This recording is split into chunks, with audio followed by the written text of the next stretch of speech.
What's up, everybody? I just listened to and also read an interview that Tim Waltz did with Sean Ramaswamy. And it was basically about the mistakes that he thinks that the Democrats made in campaigning in this last United States election. And I found it brilliant. So I broke down the interview into all the important lessons that I got from it for progressive parties, for progressive people, so that we don't repeat the same mistakes. Now, I wrote it as an article on my Substack, so if you just want to read it, you can go to the link in my bio, hit up my Substack, and you'll find it there. But I'm just going to read you guys what I wrote, because I think it is extremely important right now. All right, here we go. Number 1, clear, unified messaging is critical. One of Waltz's biggest criticisms of the Democrats' response to Trump's joint session was that it was disorganized and weak. Some members didn't show up, others left early, and those who did stay made half-hearted protests with false signs. The lesson is that progressives need a cohesive message and strategy. If the right is coordinated in spreading fear and authoritarianism, the left must be just as coordinated in defending democracy. No more disjointed, reactive responses. There needs to be a strong, unified, proactive counter message. Lesson number 2, don't rely on a single leader, build a movement. Waltz acknowledged that there isn't a single charismatic leader who will swoop in and save the left. Instead, change will come from everyday people, those who don't want kids going hungry, who want healthcare, and who oppose authoritarianism. The lesson is, stop waiting for another Obama-style figure to emerge.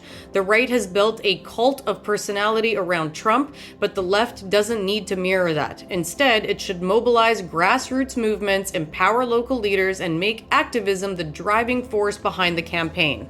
Lesson number 3. This one's a big one, so pay attention.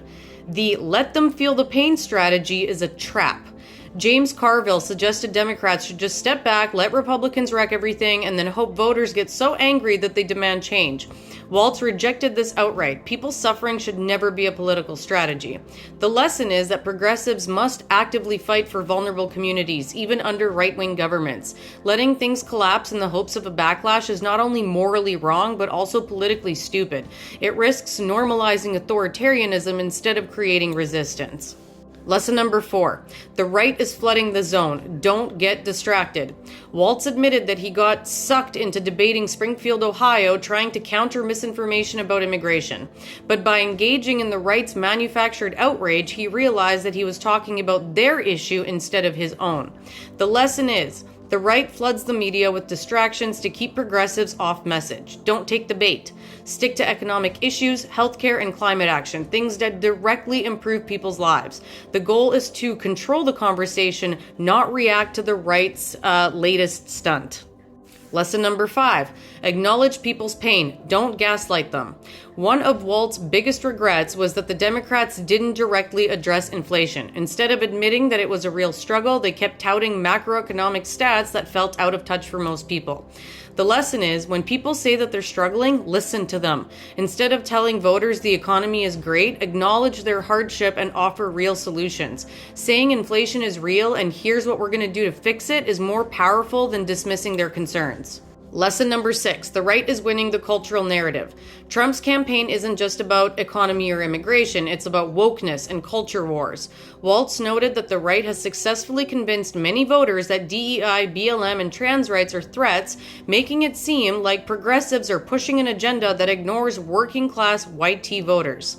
The lesson here is that progressives need to reframe the culture war narrative so that it's about fairness, opportunity, and justice for everybody, not a zero-sum game. Instead of saying DEI is good, explain why fairness benefits everybody and how right-wing policies are actively hurting working people. Lesson number 7, the left needs to challenge cognitive dissonance. Waltz pointed out a bizarre disconnect. Many people are horrified by things like cutting aid to African children, deporting immigrants, and attacking trans rights. But at the same time, half the country is cheering it on. Lesson: progressives need to directly challenge this cognitive dissonance by exposing the hypocrisy of the right. Make people confront the real-world consequences of right-wing policies in a way that connects to their values. For example, if you're Christian, how can you support deporting desperate families? Lesson number 8. The Democratic Party needs fresh faces. Waltz joked that the 2028 Democratic candidate should at least have hair. But the point stands. The party needs new leadership. The DNC keeps bringing about the Obamas and the Clintons, but where are the next generation leaders? The lesson here is that if progressives want to mobilize younger voters, they need fresh candidates who actually represent them. That means uplifting millennials, Gen Z, and diverse voices who can actually connect with the next generation of voters. Lesson number 9, last lesson. Progressives need to name authoritarianism for what it is. Waltz warned that the road to fascism is paved with people saying, "You're overreacting." The attack on democracy is not normal. It's an assault on Article 1 of the Constitution. So the lesson here is stop treating Trump and MAGA like a normal political movement. Call out their authoritarianism directly. Tell voters, this is not about left versus right. It's about democracy versus dictatorship. Progressives cannot afford to downplay the stakes. So the conclusion here is that Waltz made one thing very clear. Playing defense is not enough. The right is organized, aggressive, and laser focused on taking power. If progressives want to win, they need to 1. Unify their message. Stop waiting for a hero. Fight for the people now. Stay on message. Address economic pain directly. Reframe the culture war. Call out hypocrisy. Invest in new leadership and expose authoritarianism. Super, super important lessons for every single one of us right now. This is a fight for democracy, and progressives cannot afford to be passive anymore. The far right is organized and ruthless, and the left must be just as relentless in defending democracy, equality, and justice.